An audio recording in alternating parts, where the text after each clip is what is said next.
Hello students. In last lecture we had studied about two laws.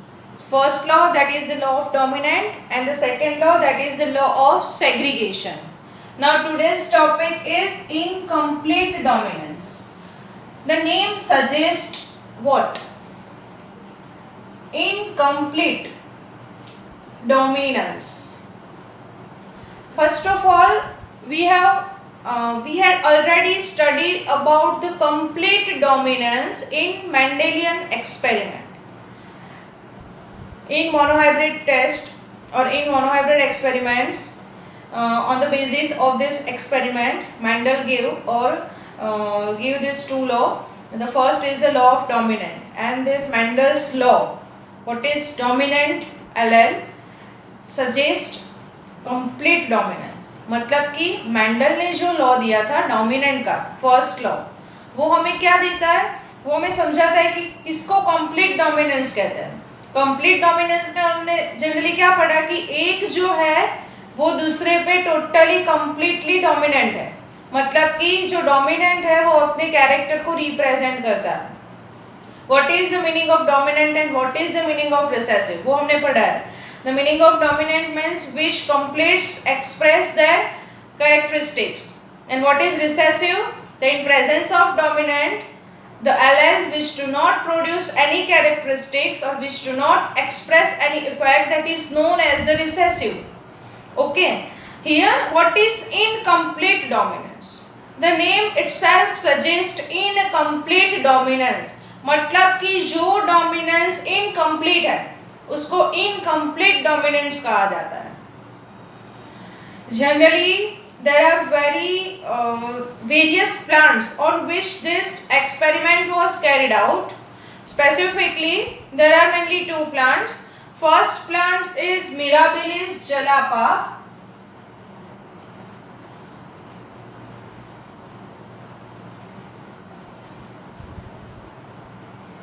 and the another name of this plant is 4 o'clock plant, and second one is Antirrhinum species.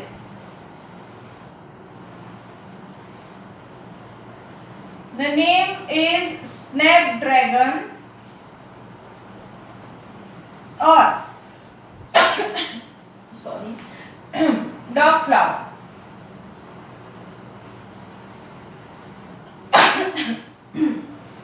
Now, on these two plants, the experiment was carried out. In this experiment, first, he crossed between two plants, one having red colored flower and another having white colored flower. Generally, this both red colored and white colored flowers are pure breeding मतलब pure having pure breeding genes. What is the meaning of pure breeding condition? Pure breeding का मतलब होता है homozygous, मतलब कि जिसमें दो alleles same होते हैं. उसको जब हम मैंने आपको बताया था कि जिसमें दो सेम होते हैं उसको homozygous कहा जाता है.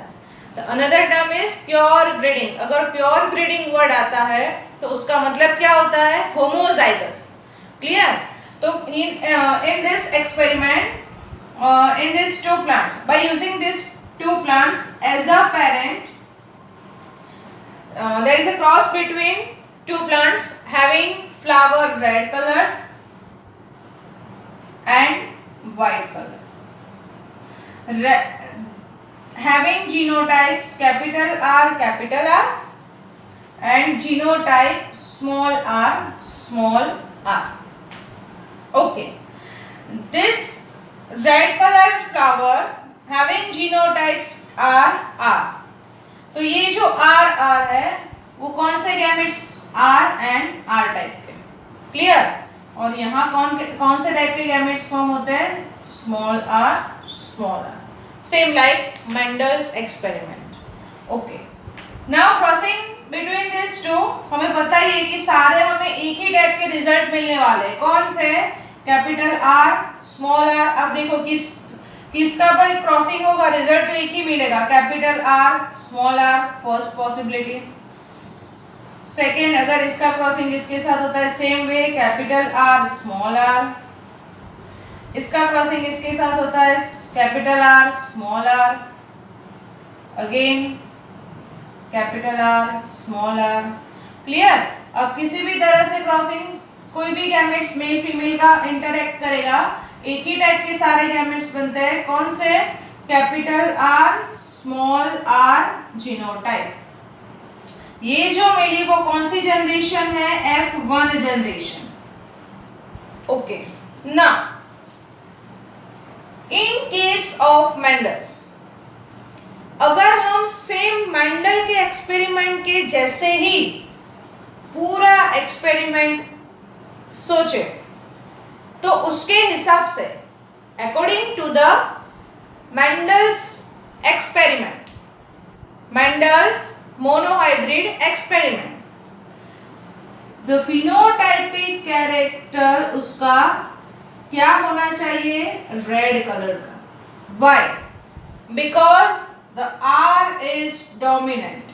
हमने ये पूरा पढ़ा हुआ है कि दोनों में से जो डोमिनेंट होगा वो अपनी इफेक्ट को रिप्रेजेंट करेगा। हमने पढ़ा था, in case of Mendel's experiment, tall and dwarf plant are there.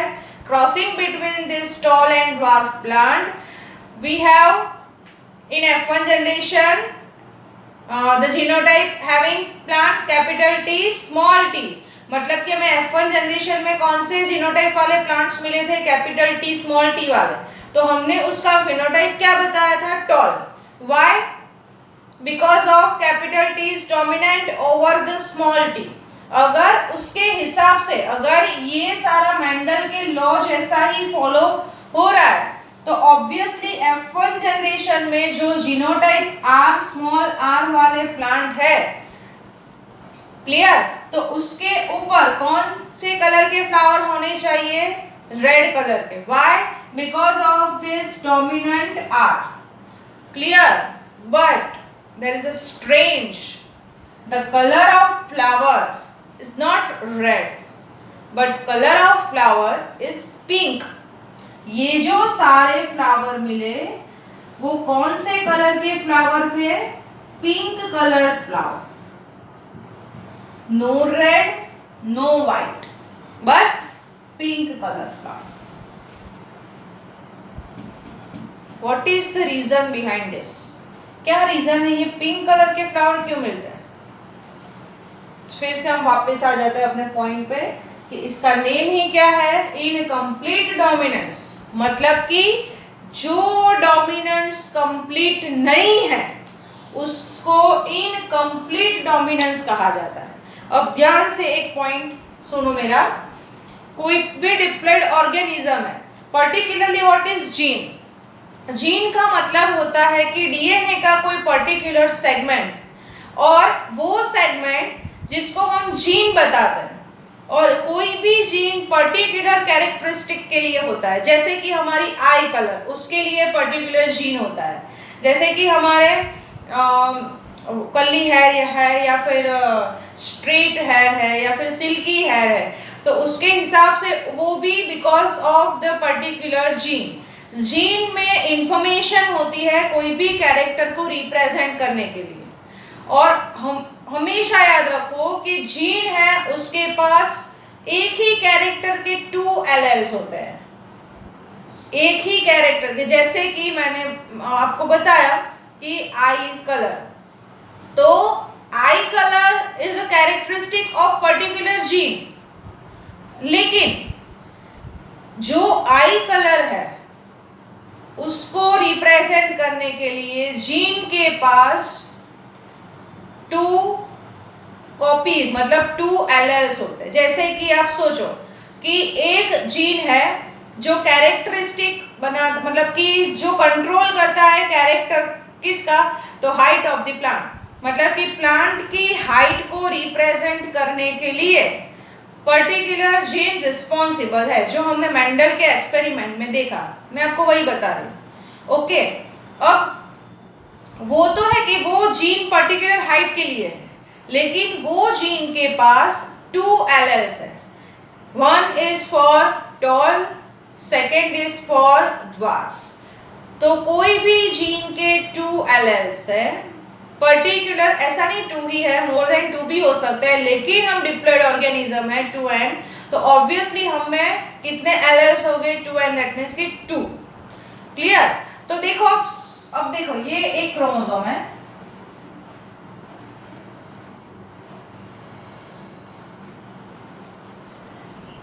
इसके ऊपर एक एलेल है.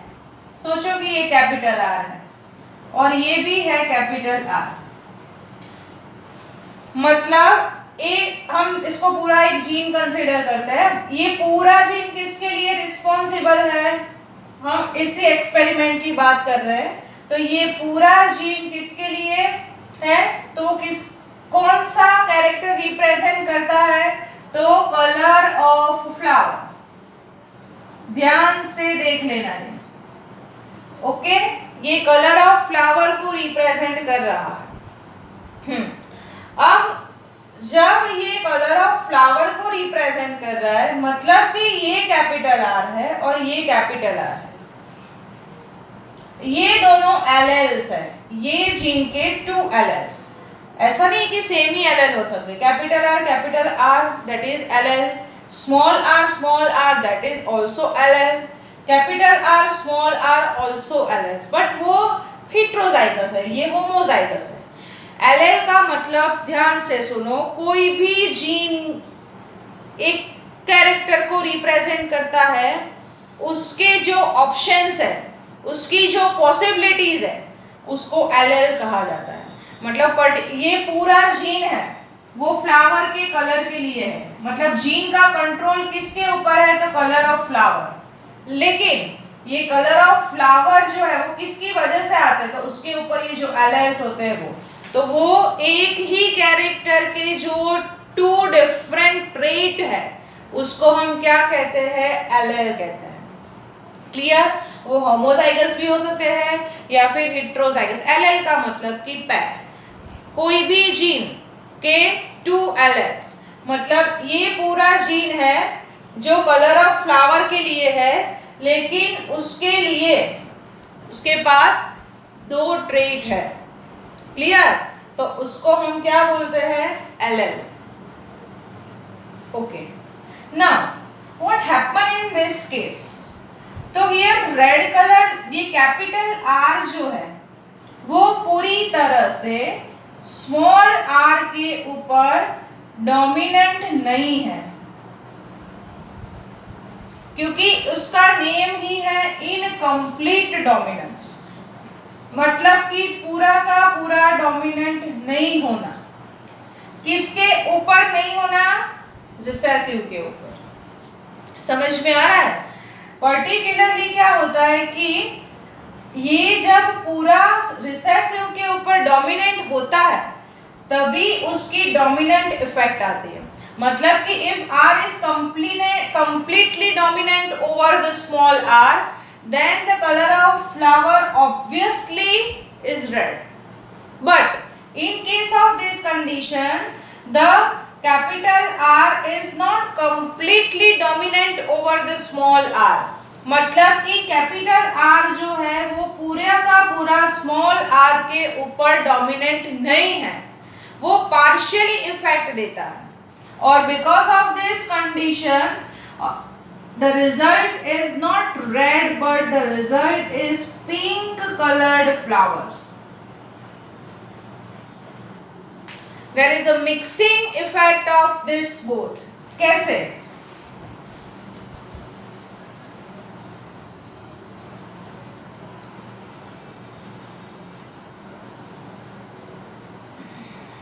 देखो अब ध्यान से एक बात सुनो.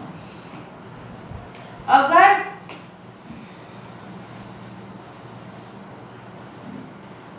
कैपिटल आर जीन जो है, तो ये जो गैमेट्स है कैपिटल आर वो किसके लिए है? तो ये इसके पास इंफॉर्मेशन क्या है? तो उसके पास रेड कलर के पिगमेंट को प्रोड्यूस करने की इंफॉर्मेशन होती है। क्लियर? उसकी वजह से ये फ्लावर का कलर रेड आता है। ये कैपिटल आर की वजह से ही रेड कलर का पिगमेंट बनता है और रेड कलर का जो पिगमेंट है उसकी वजह से जो फ्लावर का कलर रेड आता है। तो इसके पास 50% और ये 50%, दोनों मिला के जब कैपिटल आर प्रेजेंट है तो दोनों मिला के 100% क्या रिजल्ट देते हैं? रेड कलर का फ्लावर। क्यों? बिकॉज ऑफ ये 50% प्रोड्यूस कर रहा है रेड कलर का पिगमेंट, इसके पास भी 50% पॉसिबिलिटी है। अब दोनों के पास आर है, अगर दोनों आर प्रेजेंट है तो 50-50 मतलब 100% पॉसिबिलिटी कौन से कलर के फ्लावर की हो जाती है? रेड कलर की। Okay, now what is about this? ध्यान से सुनना, इसके हिसाब से ही आगे एक कॉन्सेप्ट दिया हुआ है। अब small R, what is the meaning of this small R? Recessive. Recessive का मतलब क्या होता है? रिसेसिव का मतलब ऐसा है कि कई बार जो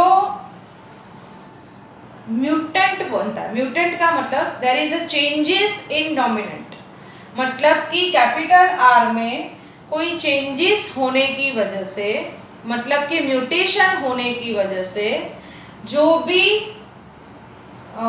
मॉडिफिकेशन हो जाता है, कैपिटल आर के जो रेड कलर के पिगमेंट के लिए रिस्पॉन्सिबल है उसमें कोई मॉडिफिकेशन हो जाता है, चेंजेस हो जाता है, और मॉडिफिकेशन की वजह से जो ट्रेट बनता है उसको हम रिसेसिव कहते हैं। दैट मीन्स कि वो कोई भी इफेक्ट नहीं देता है। एक बात सुनो, इसका प्रॉपर एक्सप्लेनेशन नेक्स्ट में देते हैं। अब एक काम करते हैं कि मैं आपको ये बता रही हूँ कि why it is pink colour.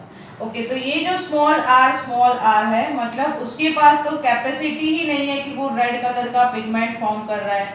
ऐसा भी नहीं है कि वो व्हाइट कलर का पिगमेंट फॉर्म कर रहा है। व्हाइट कलर का फ्लावर किसकी वजह से आया है? Because of the absence of this red colour pigment. Small R का मतलब inability to produce red colour pigment. ऐसा नहीं कि ability to produce white colour pigment. White colour का कोई पिगमेंट ही नहीं होता है। एक्चुअली क्या है स्मॉल आर का मतलब क्या है कि ये रिसेसिव है। रिसेसिव का मतलब क्या है कि जो अपने कैरेक्टर को कभी भी एक्सप्रेस नहीं कर पाता है। तो वो क्यों एक्सप्रेस नहीं कर पाता है? बिकॉज कि इसके पास ऐसे जीन ही नहीं है कि जो रेड कलर का पिगमेंट फॉर्म करे, and there is absence of red color pigment formation, so the color of flower is white। और उसकी वजह से ये मतलब यहाँ 0% पॉसिबिलिटी है रेड कलर के पिगमेंट की, क्योंकि आप ऐसा स्मॉल आर कोई भी रेड पिगमेंट फॉर्म नहीं करेगा। उसकी वजह से वो कलर ऑफ फ्लावर कौन सा है? व्हाइट। ओके, अब F1 में हमें क्या मिला? आर स्मॉल आर, और फिनोटाइप क्या मिला? पिंक कलर का फ्लावर। क्लियर? तो because of this mixing effect, कैसे मिक्सिंग इफेक्ट? कैपिटल आर पूरा का पूरा डोमिनेंट नहीं है स्मॉल आर पर, मतलब कि अगर कैपिटल आर कंप्लीटली डोमिनेंट होता स्मॉल आर के पर, तो स्मॉल आर पर अगर ये पूरा डोमिनेंट हो रहा है तो ऑब्वियसली ये 100% डोमिनेंट इफेक्ट देगा। और आपको मैंने अभी बताया कि 100% डोमिनेंट इफेक्ट हो तो कलर कौन सा बन जाता है? रेड। कब? जब capital R is completely dominant over the small R. But in case of this, as the name suggests itself, that is incomplete dominance means what? Incomplete मतलब कि capital R is not completely dominant over the small r, मतलब कि capital R जो है वो small r के ऊपर completely dominant नहीं है। तो वो complete dominant नहीं है तो वो कैसी इफेक्ट प्रोड्यूस करेगा? पार्शियल मतलब कि कैपिटल आर ने 50% इफेक्ट प्रोड्यूस की, मतलब कि 50% पॉसिबिलिटी है कि वो रेड कलर का पिगमेंट फॉर्म कर रहा है। तो उसने रेड कलर का 50% पॉसिबल पिगमेंट फॉर्म किया, क्योंकि वो कंप्लीटली डोमिनेंट नहीं है उसकी वजह से उसने 50% इफेक्ट दी। ओके, और स्मॉल आर का मतलब मैंने अभी बताया कि उसके पास रेड कलर का पिगमेंट फॉर्म करने के लिए कोई भी जीन्स नहीं है। मतलब कि ये जो है उसके पास का एबिलिटी नहीं है जीरो रेड फ्लावर के लिए, उसकी वजह से ये फ्लावर इसके हिसाब से ये कौन सी इफेक्ट आएगी, रेड, और उसके हिसाब से कौन सी इफेक्ट आएगी, white. And the fusion of this two there is a formation of pink colour flower. समझ में आया? दोनों की मिक्स इफेक्ट की वजह से ये पिंक कलर के फ्लावर फॉर्म हुए।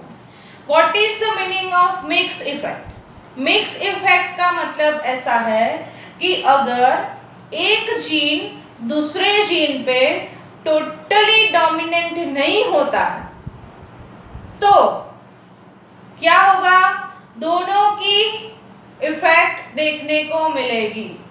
दोनों की इफेक्ट मीन्स क्या, कैपिटल आर के पास किसकी एबिलिटी होती है, रेड कलर के पिगमेंट फॉर्म करने की, उसकी वजह से वो 50% जो है वो रेड कलर देगा।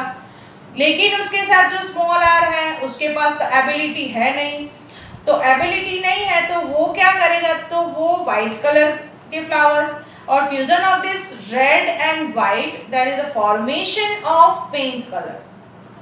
तो in this case of incomplete dominance, there is a mixed effect of this both capital R, small r. And why this mixed effect? Because of the one is not totally dominant over the other. Mendel में क्या था कि capital T completely small T पे dominant था। अगर वो completely dominant है तो क्या होगा, तो वो रिसेसिव की इफेक्ट को एक्सप्रेस ही नहीं होने देगा। ओके, बट यहाँ ऐसा नहीं है, ये यहाँ कैपिटल आर स्मॉल आर पे कंप्लीटली डोमिनेंट नहीं है, तो उसकी वजह से वो स्मॉल आर की पूरे मतलब जो टोटली इफेक्ट है उसको रिड्यूस नहीं कर पाएगा। क्यों? क्योंकि वो कंप्लीटली डोमिनेंट नहीं है। कैपिटल टी के केस में क्या था कि वो कंप्लीटली डोमिनेंट था, इसकी वजह से स्मॉल टी की इफेक्ट जो है वो ढक गई थी, मतलब कंप्लीटली वो एक्सप्रेस हुई नहीं। इसकी वजह से हमें ओनली किसकी एक्सप्रेशन देखने को मिली, कैपिटल टी की। बट यहाँ क्या है कि कैपिटल आर जो स्मॉल आर पे कंप्लीटली डोमिनेंट नहीं है, तो उसकी वजह से कैपिटल आर की पार्शियल इफेक्ट देखने को मिली which gives red colour, and वो टोटली कंप्लीटली डोमिनेंट नहीं था स्मॉल आर पे, उसकी वजह से स्मॉल आर ने भी अपने कैरेक्टर्स दिखाए जैसे कि वाइट कलर। तो particularly fusion of this red and white which will give the pink coloured flower. तो in case of incomplete dominance, the mixed effect of these two genes are observed, and because of this two mixed effect, pink colored flower is formed. मतलब ऐसा नहीं है कि pink colour के flower के लिए कोई तीसरा जीन है, वो कोई तीसरा एलेलियस जीन रिस्पॉन्सिबल नहीं है, उसके लिए पिंक कलर के लिए कोई पर्टिकुलर जीन नहीं है कि जैसे रेड कलर के लिए कैपिटल आर है तो वो रेड कलर देगा, ऐसे कोई पिंक कलर के लिए है नहीं। पिंक कलर क्यों आया? Because of this incomplete dominance, and incomplete dominance की वजह से दोनों ने अपनी इफेक्ट दिखाई, और उसकी वजह से दोनों ने कैसी इफेक्ट दिखाई, मिक्स इफेक्ट दिखाई, और मिक्स इफेक्ट दिखाने की वजह से capital R and small R दोनों के फ्यूज्ड इफेक्ट की वजह से वो कलर कौन सा आ गया, पिंक कलर। ओके, तो व्हाट इज इनकम्प्लीट डोमिनेंस? तो one is not totally completely dominant over the other, एक जो है वो दूसरे के ऊपर टोटली डोमिनेंट नहीं होने की वजह से वो दूसरे की इफेक्ट को इनहिबिट नहीं कर पाता है। मतलब कि अगर ये कैपिटल आर डोमिनेंट है पूरा का पूरा स्मॉल आर के ऊपर, तो ये स्मॉल आर की इफेक्ट को दिखाने ही नहीं देगा, उसकी इफेक्ट को टोटली निगलेक्ट कर देगा, तो उसकी वजह से कैपिटल आर की ही इफेक्ट देखने को मिलती है, तो वो रेड कलर के फ्लावर देते हैं। लेकिन इन case of this incomplete dominance, capital R जो है वो कैपिटल आर वो स्मॉल आर पे कंप्लीटली डोमिनेंट नहीं होता है, तो अगर वो स्मॉल आर पे कंप्लीटली डोमिनेंट नहीं होता है तो क्या होगा, तो वो जो है वो स्मॉल आर की इफेक्ट को निगलेक्ट नहीं कर पाएगा। तो here capital R gives red colour, small R gives white colour, and fusion of this red and white colors affect the flowers color as pink. Clear? Okay, now the self pollination of F1 flowers. So here capital R small r crossed with capital R small r. Now having capital R small r here capital R, small r. Same way by this Punnett square. Here there is a two type, ऐसे भी draw कर सकते हो आप. यहाँ two types के gametes है, that is capital R small R. यहाँ जो टू टाइप्स के गैमेट्स है कैपिटल आर स्मॉल आर. अगर हम क्रॉसिंग कर रहे हैं capital R capital R small R, capital R small R, small R small R. Clear? The colour of this flower. Okay, पहले हम जैसे मेंडल में हमने फाइंड आउट किया था ना genotype ratio and phenotypic ratio, वैसे भी यहां भी हम जीनोटाइपिक रेशियो फॉर्म करते हैं. तो what is the genotypic ratio?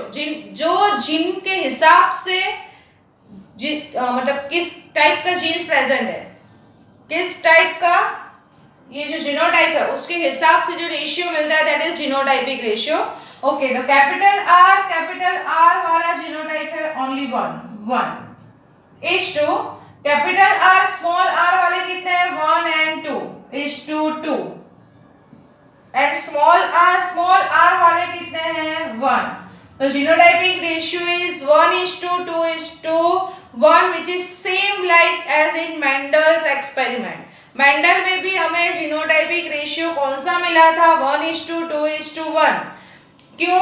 Capital T वाला 1 था, कैपिटल टी स्मॉल टी वाले 2 एंड स्मॉल टी वाला 1. तो वो जीनोटाइपिक रेशियो कौन सा था? 1:2:1. Okay, now what about phenotypic ratio? What about phenotypic ratio? In case of Mendel's experiment, the phenotypic ratio is 3:1. मतलब कि जो phenotypic ratio थे वो मेंडल के एक्सपेरिमेंट में कौन सा था? 3:1. मतलब 3 tall and 1 dwarf.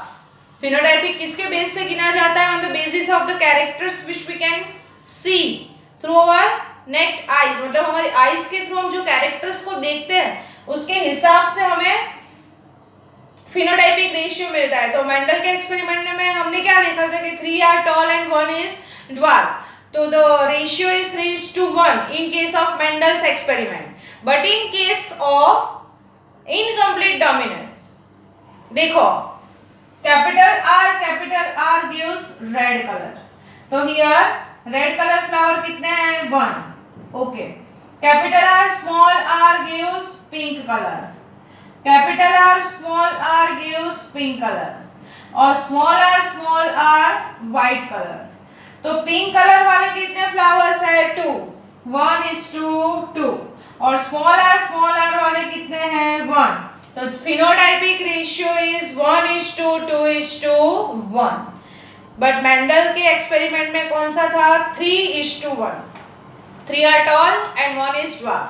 But in case of this experiment, both are same. Genotypic and phenotypic ratio are same. 1:2:1.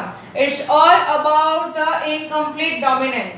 मतलब क्या है कि मतलब इसका एक सिंपल मतलब है कि यहाँ जब पेरेंट के बीच में क्रॉस करवाते हैं रेड एंड व्हाइट कलर, तो F1 जनरेशन में एक भी प्लांट पेरेंट के जैसा नहीं मिलता है.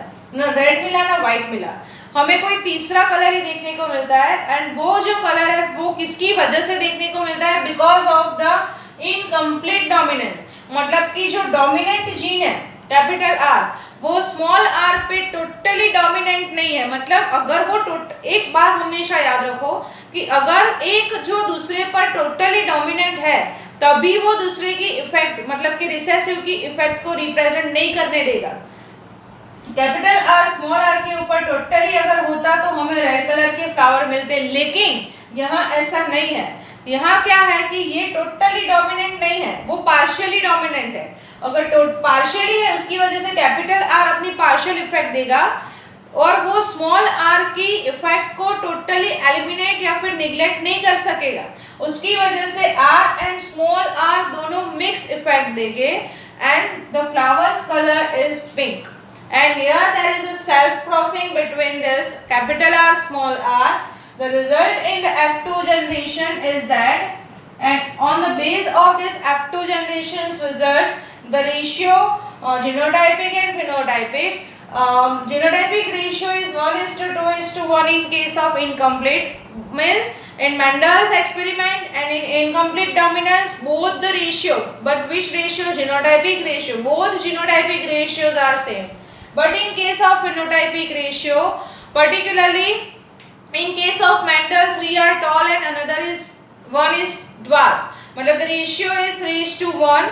But in case of incomplete dominance, the ratio phenotypic ratio is 1:2:1. मतलब कि जो दोनों है वो डिफरेंट है, दो फिनोटाइपिक रेशियो डिफरेंट है और जीनोटाइपिक जो रेशियो है वो सेम है. क्लियर? अगर हम मेंडल के एक्सपेरिमेंट के साथ कंपेयर करें तो मेंडल के एक्सपेरिमेंट के हिसाब से यहाँ कौन सा पॉइंट डिफरेंट है? मेंडल ने ऐसा बताया था, उसने अपने जो 2 लॉज दिए थे, तो मेंडल के एक्सपेरिमेंट से जो रिजल्ट मिला उसके हिसाब से मेंडल में क्या एक्सपेरिमेंट में क्या हुआ था कि उसमें एक जीन टोटली दूसरे के ऊपर डोमिनेंट था. मतलब कि उसकी वजह से F1 में जो प्रोजेनी मिली वो अपने एक पेरेंट्स के साथ मिलती हुई थी. बट यहाँ क्या हुआ कि एक जो है वो दूसरे के ऊपर टोटली डोमिनेंट नहीं था, उसकी वजह से उसकी मिक्स इफेक्ट देखने को मिली. और वो मिक्स इफेक्ट देखने को मिली, इसकी वजह से क्या हुआ, पेरेंट के जैसा कोई भी कैरेक्टर F1 प्रोजेनी में नहीं मिला.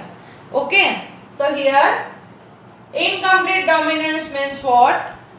One is not completely dominant over the other. Clear? तो इनकम्प्लीट डोमिनेंस में जीन की कैसी इफेक्ट मिलती है? Mix effect. It's all about the incomplete dominance, and this experiment was carried out on the 2 plants, Mirabilis jalapa, that is another name 4 o'clock plant, and the Antirinum species, another name is the snapdragon or dog flower. Okay? फिर भी अगर कोई query है तो आप पूछ सकते हो कमेंट करके ना. एक सिंपल थियरी है, उसके ऊपर से हमें समझना है. वैसे शायद कोई किसी ने मुझे कमेंट में क्वेश्चन भी पूछा था कि क्यों सम डोमिनेंट के जैसे बिहेव करते हैं और क्यों सम रिसेसिव ही है. उसका ये आंसर है कि क्यों सम डोमिनेंट है और क्यों सम रिसेसिव है. मतलब द कॉन्सेप्ट ऑफ डोमिनेंस. हमें कई बार मतलब ऐसा जब ये चैप्टर स्टार्ट हुआ डोमिनेंट रिसेसिव, हमने जीन के बारे में पढ़ा, तो कई बार ऐसा क्वेश्चन होता है कि क्यों some dominant and why some others are recessive. शायद एक स्टूडेंट ने मुझे क्वेश्चन पूछा भी हुआ है कि why some behaves like dominant and others are recessive. Actually ध्यान से सुनो, ये क्या होता है कि जनरली मैंने अभी बताया कि डीएनए का कोई सेगमेंट है वो जीन के जैसे बिहेव करता है, और जो जीन है उसके पास पर्टिकुलर इन्फॉर्मेशन होती है. वो इन्फॉर्मेशन किसके लिए होती है? पर्टिकुलर कैरेक्टरिस्टिक के लिए. मैं इसी की बात कर ये जो इनकम्प्लीट डोमिनेंस में हमने जो एग्जांपल लिया उसके हिसाब से अगर आप सोचें तो देखो, हमने अगर ये क्रोमोसोम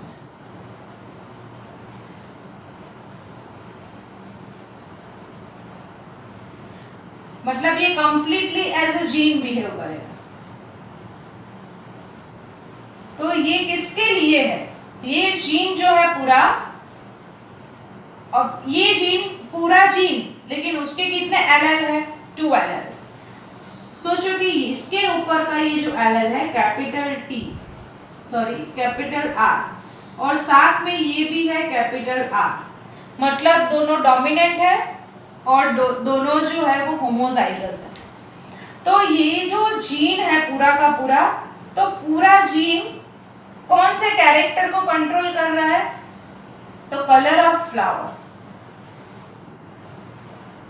दूसरे शब्दों में अगर कहा जाए तो कह सकते हैं कि colour of pigment formation.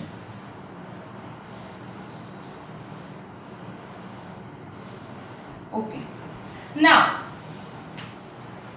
Capital R है, मैंने अभी भी बताया आपको कि ये कैपिटल आर है, वो इफेक्ट कौन सी प्रोड्यूस कर रहा है? तो वो है रेड कलर का पिगमेंट फॉर्म कर रहा है, और उसके ये रेड कलर के पिगमेंट फॉर्म करने की वजह से ही फ्लावर का कलर कौन सा मिलता है? Red colour. सेम वे इसके पास, मतलब ये भी 50%, ये भी 50%, तो ऑब्वियसली वो कलर जो है फ्लावर का वो कौन सा बन गया? Red colour. ओके, अब व्हाई इट बिकम्स रिसेसिव, ध्यान से सुनो, रिसेसिव का मतलब है क्या? वो कोई पहले से आया हुआ जीन नहीं है, वो हमें इनहेरिटेड, मतलब हमारे पेरेंट्स से मिला हुआ है, वो चलता आया हुआ। रिसेसिव कैसे बनता है? तो ये डोमिनेंट है और ये डोमिनेंट है, ध्यान से देखना। कई बार ऐसा होता है कि ये जो दूसरा एलेल है कैपिटल आर, वो म्यूटेशन या फिर कोई चेंजेस की वजह से मॉडिफाई हो जाता है। मॉडिफाई का मतलब क्या है कि जो उसकी ओरिजिनल कैपेसिटी थी, उसकी ओरिजिनल कैपेसिटी क्या है, उसकी ओरिजिनल इफेक्ट क्या है? तो उसकी ओरिजिनल इफेक्ट है the formation of red colour pigment. Okay, लेकिन वो अपनी एबिलिटी जो है ये फॉर्म करने की, वो ये मॉडिफाई होने की वजह से नहीं दे सकता है। इसलिए मॉडिफिकेशन जो हो रहा है उसके हिसाब से इससे वो डिफर हो जाता है, और ये जो म्यूटेशन एंड चेंजेस की वजह से ये जो मॉडिफाइड फॉर्म है, जिसको हम स्मॉल आर के फॉर्म में रिसेसिव कहते हैं। समझ में आ रहा है? देखो, ये क्रोमोसोम पे ये दोनों डोमिनेंट है इन केस ऑफ नॉर्मल। लेकिन कई बार ऐसा होता है कि ये जो है दोनों में से कोई भी, मतलब उसमें से म्यूटेशन या फिर कोई भी चेंजेस होने की वजह से, म्यूटेशन का मतलब चेंज होना, चेंज होने की वजह से, और ये चेंजेस क्यों होते हैं, कैसे होते हैं, म्यूटेशन क्या है, वो पूरा हम नेक्स्ट चैप्टर है 6 नंबर का, उसमें पूरी थियरी है।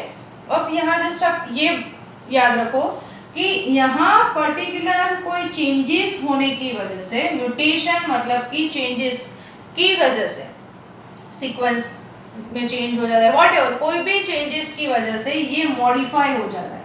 मॉडिफाई का मतलब क्या है? इससे वो डिफरेंट बन जाता है।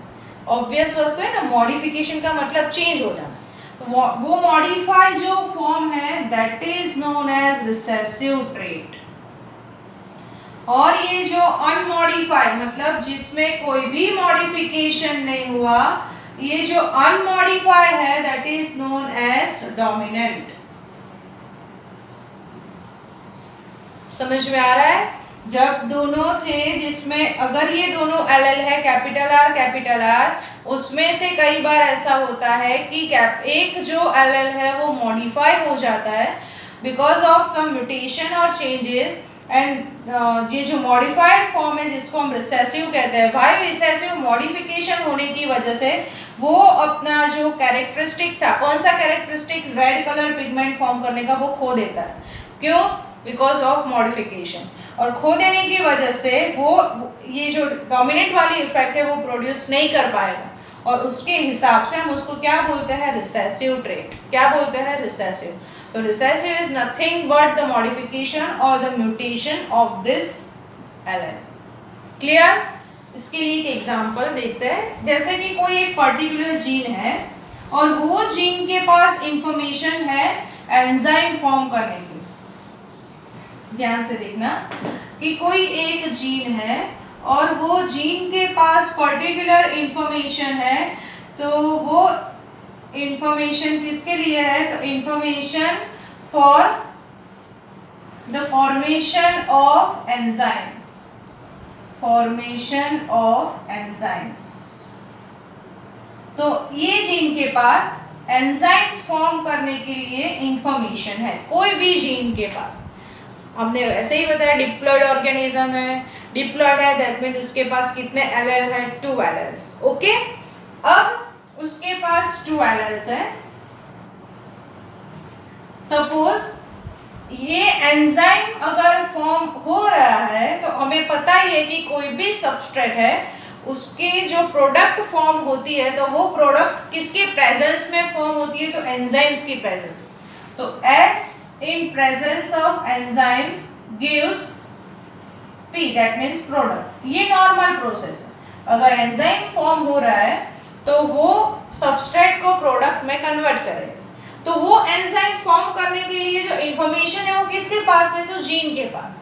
जीन के किसके पास, तो उसके पास जो 2 एलएल्स है वो एलएल्स के पास ये इंफॉर्मेशन है कि इसकी वजह से वो एंजाइम फॉर्म करेगा और एंजाइम की प्रेजेंस में सबस्ट्रेट जो है प्रोडक्ट में कन्वर्ट हो जाएगा। ओके, अब जो 2 एलएल्स है जैसे मैंने वो आगे समझाया था वही कि अगर जो वो अनमॉडिफाइड फॉर्म में, अनमॉडिफाइड का मतलब क्या है कि जिसमें कोई भी म्यूटेशन कोई भी चेंजेस नहीं हुआ है, तो अगर वो अनमॉडिफाइड एलएल है तो ऑब्वियसली अनमॉडिफाइड मतलब कि जो नेचुरल है वो जो नॉर्मल है वो, तो अगर वो अनमॉडिफाइड है तो ऑब्वियसली वो सिंपल एंजाइम फॉर्म करेगा और एंजाइम की वजह से सबस्ट्रेट जो है वो प्रोडक्ट में कन्वर्ट हो जाएगा। जैसे कि आप देखो कि 2 एंजाइम्स है, कैपिटल पी नहीं कैपिटल ए।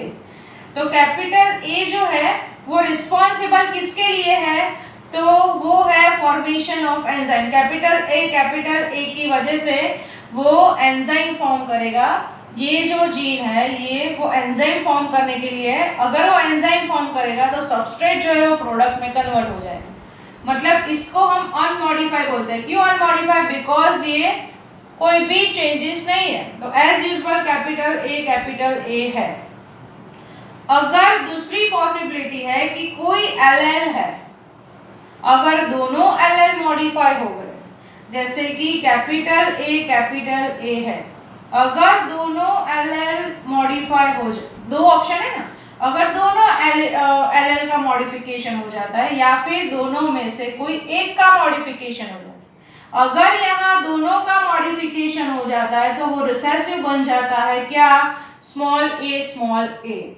क्यों वो रिसेसिव बन गया, मैंने अभी आपको बताया कि कैपिटल ए के पास क्या है, तो उसके पास ऐसा मतलब कि वो डोमिनेंट है। मतलब कि ये जब कैपिटल ए के फॉर्म में है तो उसके पास किसकी एबिलिटी होती है, तो for the information for the formation of enzyme. अगर कैपिटल ए प्रेजेंट है तो क्या होता है, तो ये कैपिटल ए की वजह से क्या होगा, एंजाइम फॉर्म होगा। एंजाइम फॉर्म होगा तो सबस्ट्रेट जो है वो प्रोडक्ट में कन्वर्ट हो जाएगा। तो ये नॉर्मल हो गया, मतलब ये अनमॉडिफाइड फॉर्म हुआ। अगर मॉडिफिकेशन होता है तो म्यूटेशन कोई चेंजेस होने की वजह से ये जो अपनी इंफॉर्मेशन है उसका मतलब लॉस हो जाता है। मतलब ये जो इंफॉर्मेशन है उसकी एबिलिटी है एंजाइम फॉर्म करने की, वो इंफॉर्मेशन जो है वो उसकी लॉस हो जाती है। तो उसकी वजह से वो ये नहीं फॉर्म कर पाएगा, बिकॉज उसको हम कौन से जीन बोल रहे हैं, रिसेसिव जीन।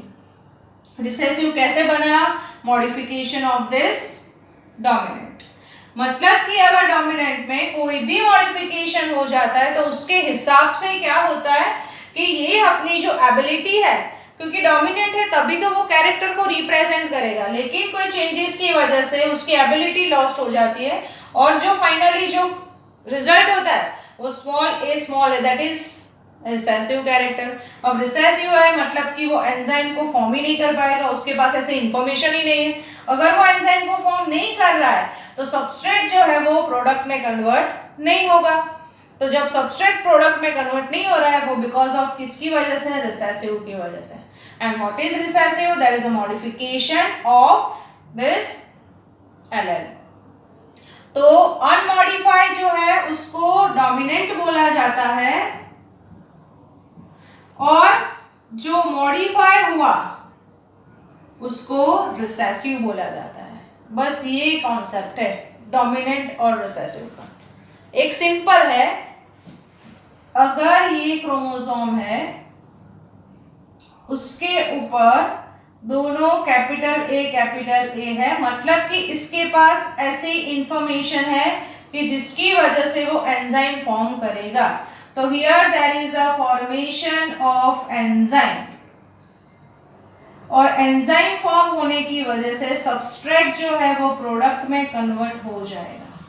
तो ये जो कैपिटल ए है उसको हम कौन से जीन बोल रहे हैं? Dominant gene. और डोमिनेंट मतलब कि अनमॉडिफाइड, जिसमें कोई मॉडिफिकेशन नहीं हुआ है, वो एज यूजुअल ऐसा ही है कि जिसके पास इंफॉर्मेशन है किसके लिए? एंजाइम के फॉर्मेशन के लिए। ओके, अब दूसरा कि अगर वो मॉडिफाई हुआ मतलब कि उसका फर्स्ट मॉडिफिकेशन ये हुआ कि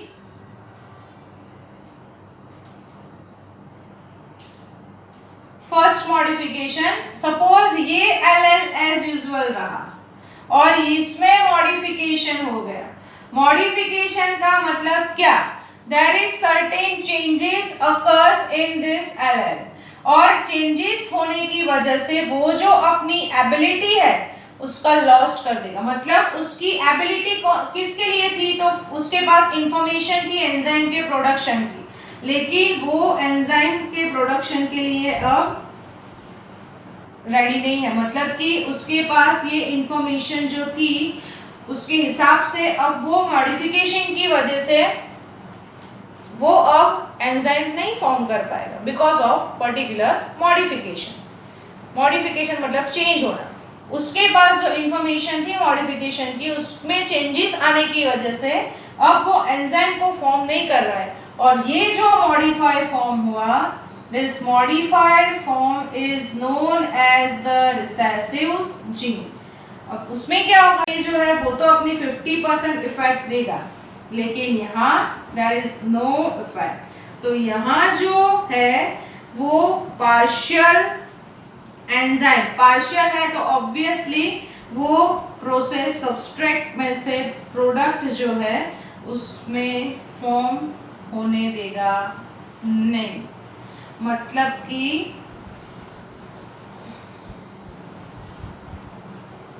लेकिन अगर ये डोमिनेंट है, मतलब ये जो है वो डोमिनेंट है और ये जो है वो रिसेसिव, तो ये उसके ऊपर डोमिनेंट हो रहा है, तो अनमॉडिफाई जो है उसकी इफेक्ट मॉडिफाई को ढक देती है।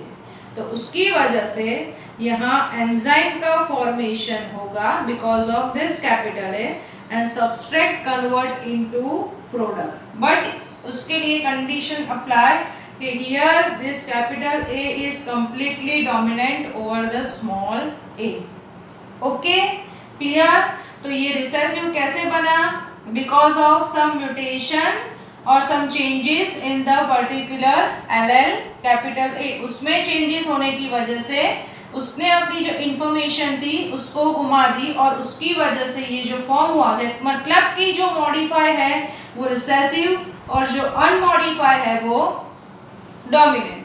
क्योंकि ये अनमॉडिफाई है, उसके इफेक्ट कोई भी चेंजेस नहीं होता है, उसकी वजह से उसके पास इंफॉर्मेशन तो रहती ही है।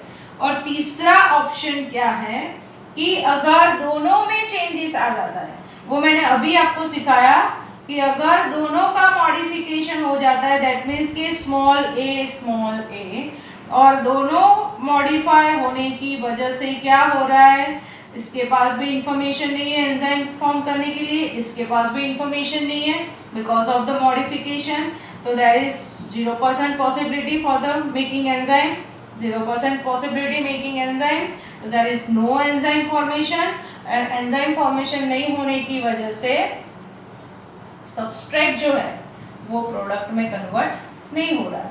तो एक्चुअली इसके बेस से मैंने जस्ट आपको यही समझाना चाह रही हूँ कि why recessive forms। तो recessive means what? Modification of dominant, that is known as recessive। Dominant जो है एल है उसमें कोई म्यूटेशन की वजह से, कोई चेंजेस की वजह से जो भी मॉडिफिकेशन होता है तो मॉडिफिकेशन की वजह से जो वो अपनी ओरिजिनल इंफॉर्मेशन है उसका लॉस्ट कर देते हैं और उसके हिसाब से उसके पास अब वो इंफॉर्मेशन नहीं रहती है, मतलब कि वो कैरेक्टरिस्टिक को अब रिप्रेजेंट नहीं कर पाएगा और उसको हम क्या बोलते हैं, रिसेसिव बोलते हैं। क्लियर? तो unmodified that is dominant structure and modified that is recessive structure. और आपको पता ही है कि जो अनमॉडिफाई है उसको हम डोमिनेंट कहते हैं और जो डोमिनेंट होता है वही अपने कैरेक्टर को रिप्रेजेंट करता है। मतलब जो फिनोटाइपिक रेशियो आता है, फिनोटाइपिक मतलब कि टॉल ड्वार्फ जो भी रेशियो बनता है वो किसके बेस के थ्रू बनता है, अनमॉडिफाई के बेस के थ्रू। क्यों? अनमॉडिफाई का मतलब हुआ डोमिनेंट, डोमिनेंट है वो अपने आप को रिप्रेजेंट करेगा और जो रिप्रेजेंट करेगा वही हमें कैरेक्टरिस्टिक देखने को मिलेंगे और वो जो कैरेक्टरिस्टिक हम देख सकते हैं टॉल ड्वार्फ, उसके हिसाब से हम क्या बनाएंगे, फिनोटाइपिक। तो टोटली आप देखो तो phenotypic completely depending on unmodified form that is on dominant. तो what is dominant? Unmodified that is dominant. What is recessive? तो मॉडिफिकेशन के बाद उसकी एबिलिटी लॉस्ट हो जाती है और जो म्यूटेशन की वजह से, जो चेंजेस होने की वजह से जो ट्रेट बन गया that is known as recessive. Okay, अब भी ध्यान से ये लेक्चर सुनना, फिर भी कोई क्वेरी है तो पूछ लेना। Okay, thank you.